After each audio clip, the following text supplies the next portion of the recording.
আলু দিয়ে এত মজার একটি রেসিপি তৈরি করা যায়, তাও আবার এত সহজে। হ্যালো এভরিওয়ান, আসসালামু আলাইকুম।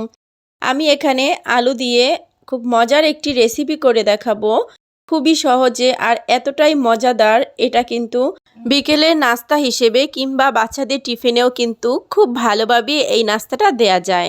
তো আমি এই নাস্তাটা তৈরি করার জন্য এখানে নিয়েছি আমি 1 কাপ পরিমাণ ময়দা।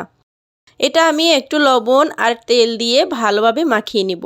কিছুক্ষণ মাখানোর পরে এখানে পানি দিয়ে খুব ভালো একটা সফট ডো তৈরি করে নিব।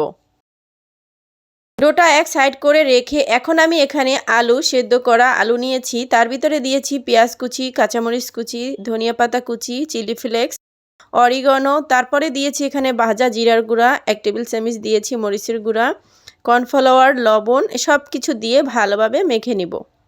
এই মাখানোর কাজটা হয়ে গেলে এখন আমি ওই ডো দিয়ে একটা খুব বড় সাইজের একটা রুটি তৈরি করে নিব। বেশি পাতলাও না আর বেশি পুরোও না, মোটামুটি দেখে বুঝে নিতে হবে আমি কিভাবে করছি।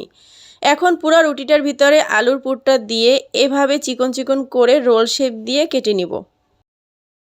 তারপরে হাত দিয়ে একটু এরকমের চাপ দিলেই খুব সুন্দর একটা শেপে চলে আসবে। এইদিকে একটা প্যান বসিয়েছি, তার ভিতরে দিয়ে দিচ্ছি সয়াবিন তেল। পর্যাপ্ত তেল দিয়ে তেলটা হিট করে নেওয়ার পরে কিন্তু আমি নাস্তাগুলি একটা একটা করে দিয়ে দিব।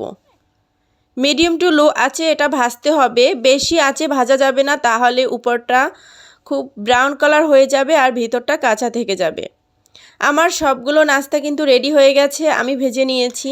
এখন আমি এখানে একটু সস দিয়ে খেয়ে দেখাচ্ছি। এটা সস বা কোনো ধরনের ভর্তা দিয়েও কিন্তু খুব ভালোভাবে এটা খাওয়া যায় আর এতটাই মজার। অবশ্যই বুঝতে হলে একবার হলেও আমার এই রেসিপিটা ট্রাই করতে হবে। এই ছিল আজকের মতো আলু দিয়ে মজার নাস্তার রেসিপি। আল্লাহ হাফেজ।